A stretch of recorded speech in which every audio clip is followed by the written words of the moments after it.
When I got hired as the new night custodian at Hillside High, I figured it would be an easy gig. Mop the floors, empty the bins, maybe chase off a raccoon or two. The pay wasn't great, but the solitude made up for it. Nobody around to bother me, just me and the quiet, until I started hearing the sound of a locker door slamming shut. At first, I thought it was nothing. Old buildings make noise. Pipes groan, vents rattle, lockers shift when the air kicks on. But this wasn't that. It was a single, sharp bang, like someone had slammed a locker closed with both hands. And it always came from the same part of the school, the West Wing. That section had been closed off for years. My supervisor said they shut it down due to black mold or asbestos or some other excuse. He told me not to bother cleaning over there. The doors were locked, lights off, and nobody had set foot there since before he started. But on my third night, I heard it again. Louder, closer. Same time as before, 2:06 a.m. I tried to ignore it. I told myself I must have been tired or hearing things, but on the fifth night, I brought a flashlight and decided to take a look. The door to the West Wing wasn't locked. The keycard reader beeped red when I swiped it, but the door swung open with a little push. The hallway beyond was coated in thick dust. My boots left the only prints. The air smelled stale, like wet drywall and old textbooks. The lockers were lined up along the wall, most of them rusted shut or bent out of shape. But one stood out. Locker 119. It looked untouched. No rust, no scratches, no dust, like it had just been installed yesterday. The number plate gleamed under my flashlight. I reached for the handle. It was warm. Not room temperature warm, more like it had been sitting under a heat lamp. I pulled my hand back instinctively. Something wasn't right. I left it alone that night. But I couldn't stop thinking about it. Why was that locker so pristine? Who kept opening and slamming it shut every night? On the seventh night, I brought gloves and a crowbar. If I was going to open it, I wanted to be prepared. To my surprise, it didn't need force. The locker opened easily with just a tug. Inside were a pair of black sneakers, worn nearly flat, a faded composition notebook, and a Polaroid photo face down on the top shelf. I picked up the photo. It showed this hallway. Same cracked floor tiles, same lockers. But there was someone standing at the far end, a teenage boy in a Hillside High Letterman jacket. He had a crooked smile, and his eyes were pitch black. Not dark from the photo exposure, I mean fully black, like ink had been poured into them. I dropped the photo and stepped back. The notebook slid from the shelf and landed at my feet, flipping open as if someone had pushed it. Written in smeared black ink was a message. He walks the hall when the lights go dead. Do not let them flicker. That same night, the lights in the West Wing began to buzz. The bulbs popped one by one until only a single light remained above locker 119. I backed out of the hallway slowly, trying not to breathe too loudly. When I turned around, I saw him.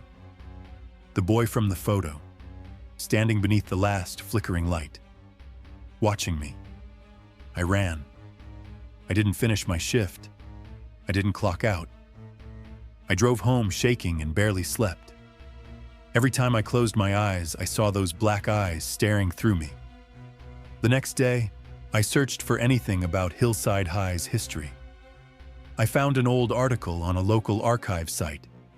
In 1983, a sophomore named Eric Mallory went missing during an after-hours school event. Witnesses claimed they saw him heading toward the West Wing. His shoes and backpack were later found in locker 119. No body, no explanation. The hallway was closed off the following year. The school called it a structural hazard. No one talked about it. No memorial plaque. No tribute in the yearbook. That night, I didn't go to work, but at 2:06 a.m., I heard the sound again, from inside my apartment. I checked the front door, locked, windows closed. I stood in the living room, heart racing, when I heard it again, that heavy metal slam. I turned toward the hallway to my bedroom. At the end of it stood a locker, just one. Gray, tall, perfectly clean, the number 119 on the front. I blinked, and it was gone. The next night, I went back to the school. I didn't care if I was fired. I needed answers. I brought a lantern, a thermos of salt water, and my grandfather's old Bible. I made it back to the West Wing and taped the light switches on. I set the lantern down in front of locker 119. This time, the locker was already open. Empty. But something had changed. The floor tiles looked warped. The lockers along the wall bulged like something inside was pushing outward. The air shimmered like heat waves.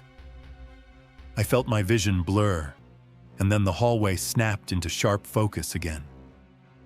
Eric stood in the corner, smiling. I held out the Bible and began to speak, but the words caught in my throat. He raised a hand slowly, and the lights overhead exploded in sequence.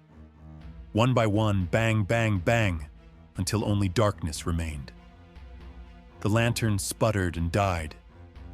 I heard the lockers creaking open, all of them, doors swinging out and hitting the walls. The sound of whispers rose around me, dozens of voices overlapping, pleading, laughing, crying. The walls began to bend inward, as if the hallway itself was collapsing into a tunnel. The last thing I saw before everything went black was Eric's smile widening, unnatural, stretching beyond the boundaries of his face. And then I was outside, in the school parking lot. Kneeling on the pavement, my hands burned and blistered. My keycard was missing. My clothes were covered in dust. I tried to go back the next day, but the school was boarded up. Not just the West Wing, the entire building. A giant banner read, "Scheduled for demolition." When I asked around, people looked at me like I was crazy. Hillside High had been closed for years. No janitors, no students. The site had been condemned since 2018. I went home and checked my phone. All my call logs from the school were gone. No texts, no photos, nothing. But every night at 2:06, I hear the locker, that sharp metal slam. Sometimes I wake up to find my closet slightly open, my shoes rearranged. And once I found a single item lying on my kitchen counter, a faded Polaroid. It showed my apartment hallway. And at the end, someone in a Letterman jacket, smiling.